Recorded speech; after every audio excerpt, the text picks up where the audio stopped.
when it comes to the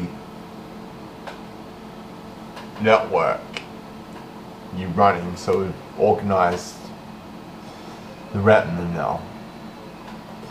But what about the neural net itself? If I've got one cell per record I need to store in the hidden layer, that's surely going to be enough. But it goes a bit slow because there's so many on them. You might be able to do it with less.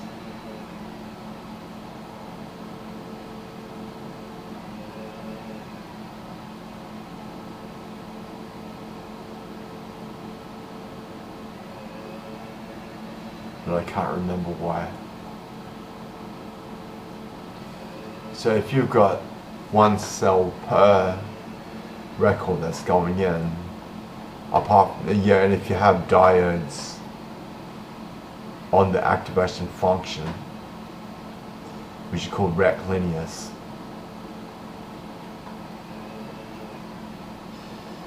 that may actually give you better error on your output, I don't know. But if I try without first, I can add them on after. Because you could say, well, what's the point of even having a hidden layer if you don't have diodes? Yeah, there is no point, because it would simplify it to a single fan. Without diodes, it actually does simplify to a single fan.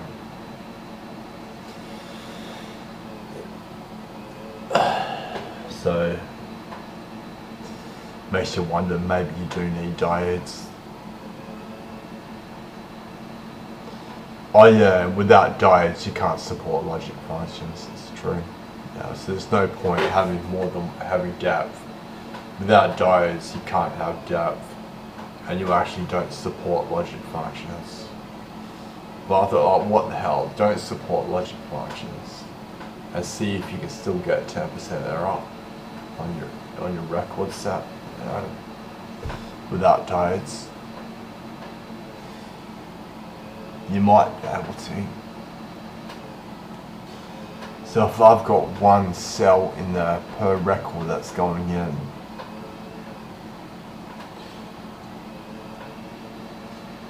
the problem is it all turns on simultaneously.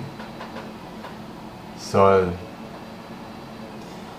it's like this major balancing act which gets each cell to fire with a sort of a mixed output. I said the whole thing's like a mixed output of the whole thing, and then it just arises at the correct one at the end after it's gone through a whole lot of back propagation. The mixed output ends up being correct to the record set. But this is not good knowledge here. I'm actually not very good at it. Yeah. So, but I think if you've got some dodgy system, it can still work. So, where are we going? So the problem is the whole thing fires at once, and then they all contribute to the output. And it's by you just got to keep resetting the output as it goes. As you train the set, then you keep changing its mind. If you keep changing its mind over and over again, it eventually agrees to the record set. It's not the best way to train one. Like, you're supposed to use that gradient descent thing, whatever that is, but we're doing our sort of like crazy Mad Magnus style, and it's not even this good. It's just shit, because I don't understand gradient descent. I bet it was invented by a white guy though. Yeah. That's the funny thing.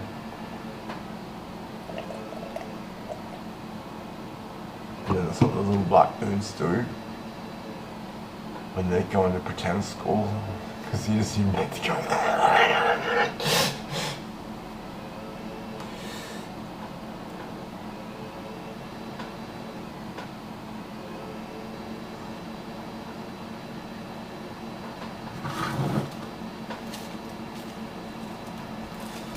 So if you want to do this crazy sort of network,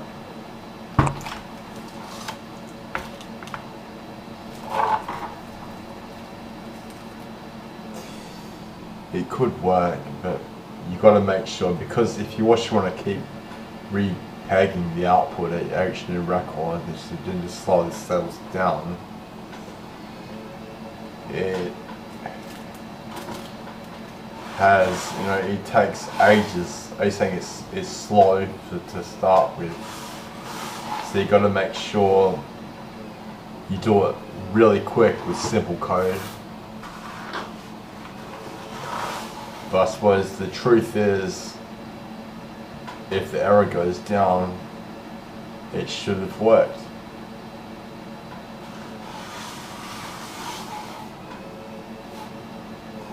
But then you've got to try it out for real, and it doesn't work. That's the thing. So even if your network's at 0 error, it might not actually work. Yeah.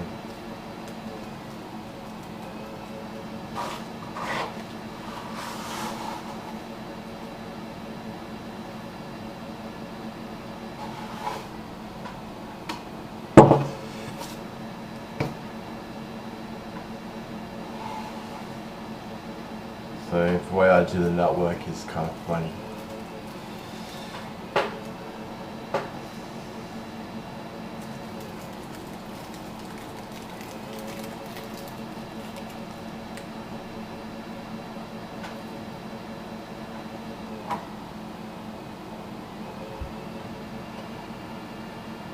Because it needs diodes. It might need diodes, or it can't support the data set.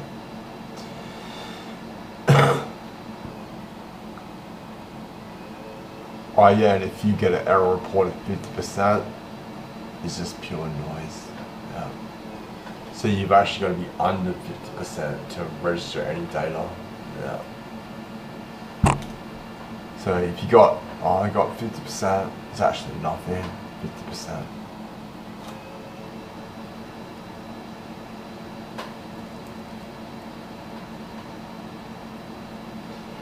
I got a 50% match. Oh, that's pretty good, it's a joke. Yeah.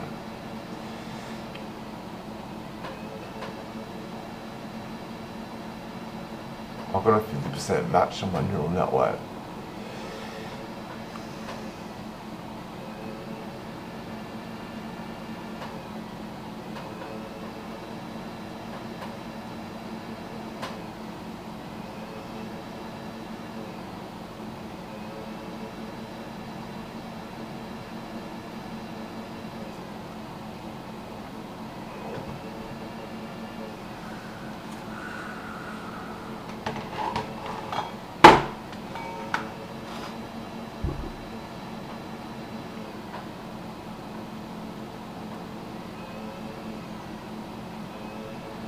So I don't know.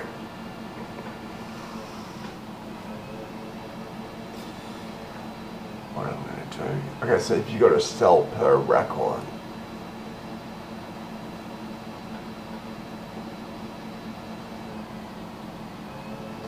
and the output's one scalar,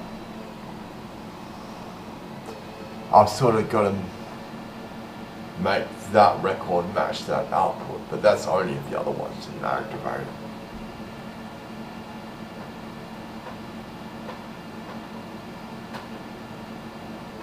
They all actually activate together.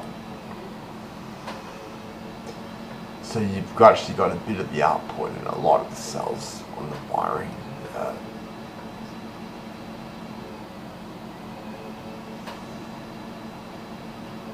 That's all I'm gonna do. So let's see if we got the error. If you haven't got a good error, I have to think this through more.